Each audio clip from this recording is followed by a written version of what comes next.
Hello! Alright, mga ka-plastic, and this is me again, Big Sue, right back at it again with another content.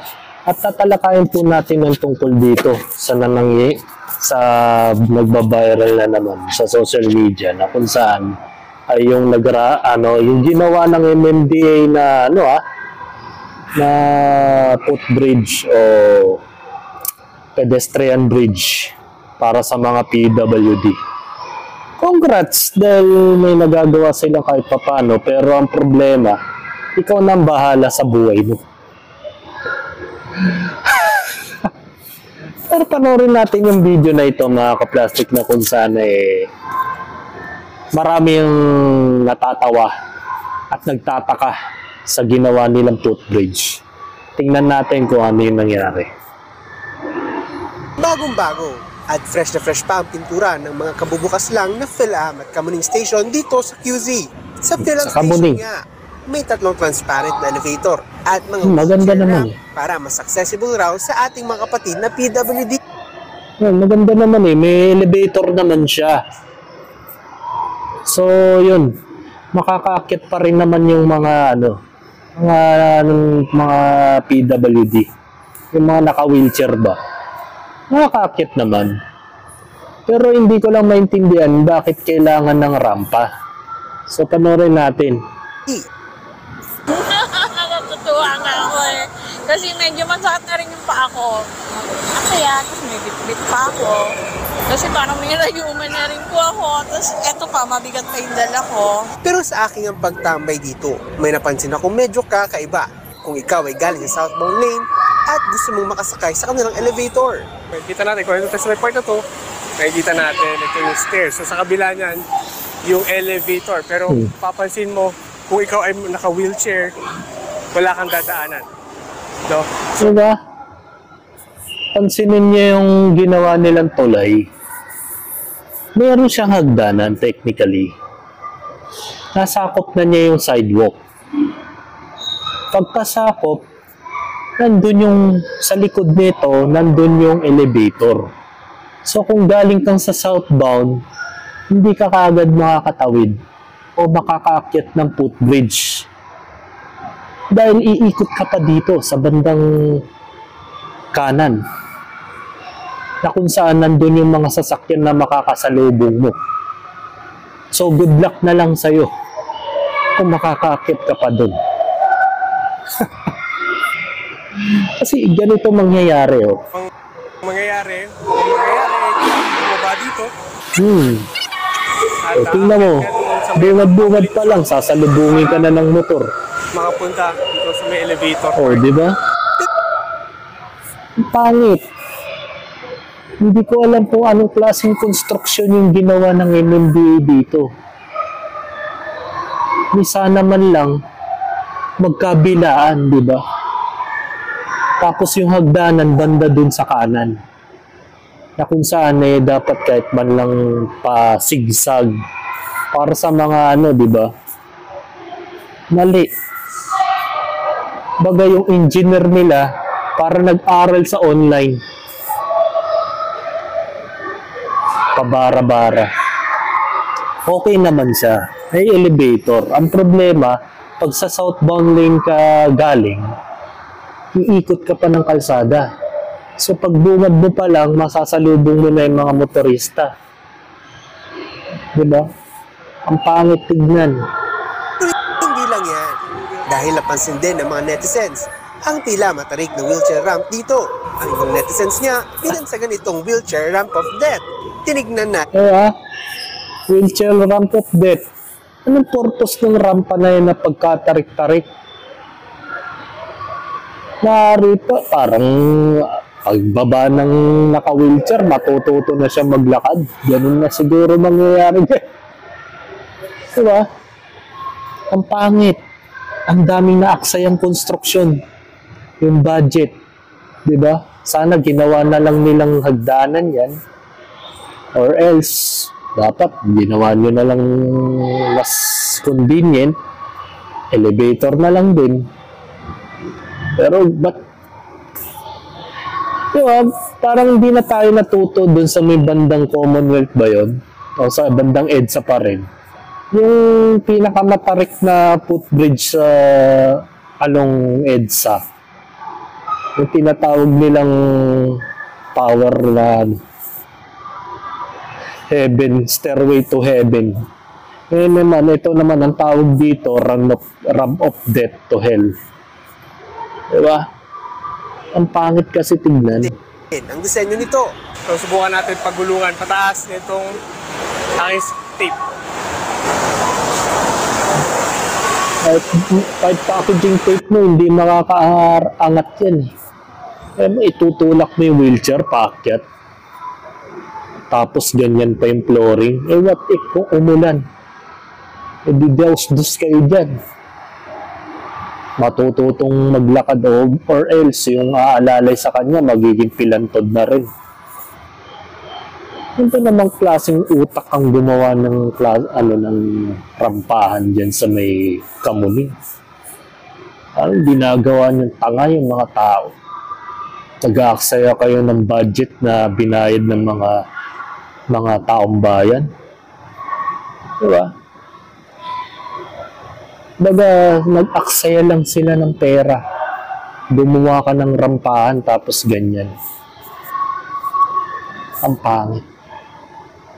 Pero para sa ilang commuter, may pagkamatarik man ang daanan. Positibo pa rin ito, lalo para sa mga PWD na sasakay ng EDSA bus carousel. Ay, oo. Medyo po. Medyo. Mauna ka pang bumaba. Nga lang, lasog-lasog ka na. Pilay-pilay ka na, di ba? Hindi tama yun. Paggawa mo ng gano'n, dadaos-dos ka, parang may swimming pool sa dulo. Ganun ba yun? Parang nga may resort sa Kamuning, yun ang sabi sa memes eh. Mga ka-plastic ang pangit. Yes. Pero pagka naman yung akit niya, okay lang. Mas makakatulong siya. Mas okay yan. Kasi yung mga PWD natin, mga sa mga kasinag. Paliwanag naman dyan ng MMDA. May restriction ang kanilang project dahil sa existing MRT line sa ibabaw nito. Kaya dalawa lang daw ang pinagpipilian nila. Either may rampa o wala. Hindi naman talaga. Dalawa na lang ang pagpipilian nila. Ang mamatay sila sa rampa o matirikan sila o masiraan sila sa elevator sa kalagitnaan ng pagsakay nila. Diba, may tendency kasi na darating ng araw na yung elevator ay masisira.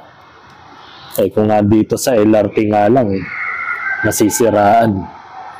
Yan, masisiraan din yan ng elevator.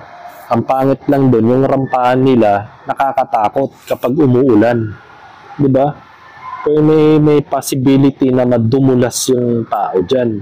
Naaalalay dyan sa naka-wheelchair. Diba? Pabor yan sa mga normal na tao na walang diferensya sa binti. Diba? Makakalakad sila pababa. Nga lang, medyo nakakahingal paakyat. Ganyan talaga dyan sa Quezon City. Nag-aaksaya ng budget. Tingnan mo naman yung flooring, nakakatakot. Kahit patuluan lang ng konting tubig yan, marami na madudulas dyan. At dadaos-dos diretso pababa. Diba? Hindi naman masama yung makagawa kayo ng isang infrastruktura na nakakabuti sa ibang tao. Ang problema lang, yung disenyo. Diba? Dapat hindi nyo na lang ginawang ganyan. Sana ginawa nyo na lang hagdanan yan.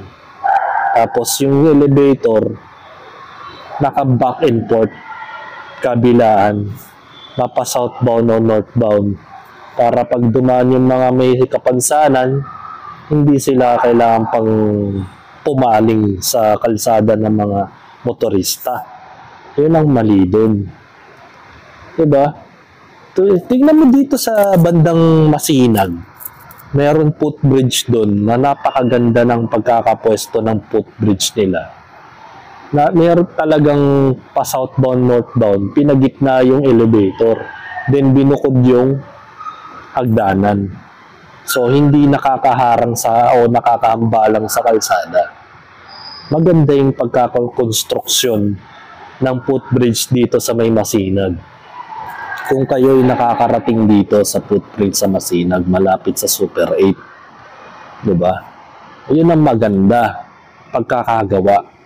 Talagang hindi tinarantadong gawa ng mga tao dun o yung local government ng Antipolo. Sa Kamuning kasi parang ginagawa kayong tanga. Pag na-aksidente ka dyan, mayroon pa bang makakakita sa inyo dyan? Tingnan mo naman, bago pa lang, walang halos dumadaan. Kung mayroon man, siguro minimal lang. Diba? Yan ang isipin natin mga kaplastik na hindi dapat ganun.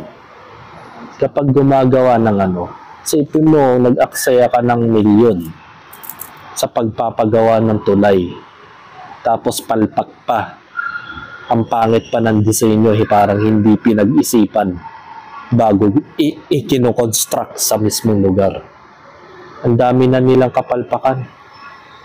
Buti pa nga yung Japan.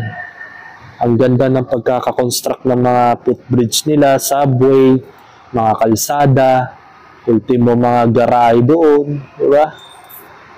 Lahat maayos at pinag-isipan bago ito ginawa. Wala, gawa lang ng gawa kasi nga, pera naman ng tao bayan ang nasasayang dyan.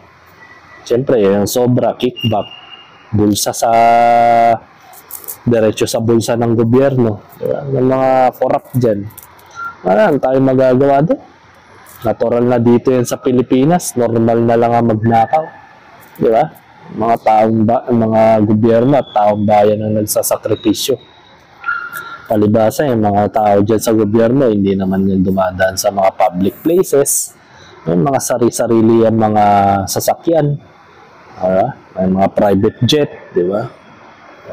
Saka makakakita ng ganun. So hanggang dito na lang ng aking opinion. Bagamat gawa na po yung tulay dyan sa Kamuning, hindi naman nila kayang gibain yan dahil panibagong gawa na naman yan, panibagong pera na naman. Diba? Antayin na lang natin na may mabalitaan na magdisgrasya dahil dyan. At yung mga batang hamog, pabor sa kanila yan, gagawin nilang padulasan yan. Diba? Padulasan yan sliding yan. So hanggang dito na lang ang aking opinion. This is me again, Big Sul, ang nagsasabing ang mga plastic ay matagal mabulok dahil ang mga plastic ay toxic. Kaya, what's up mga kaplastic? This is Cambid, commentary video ng Video Live Stream. Signing out. Alright.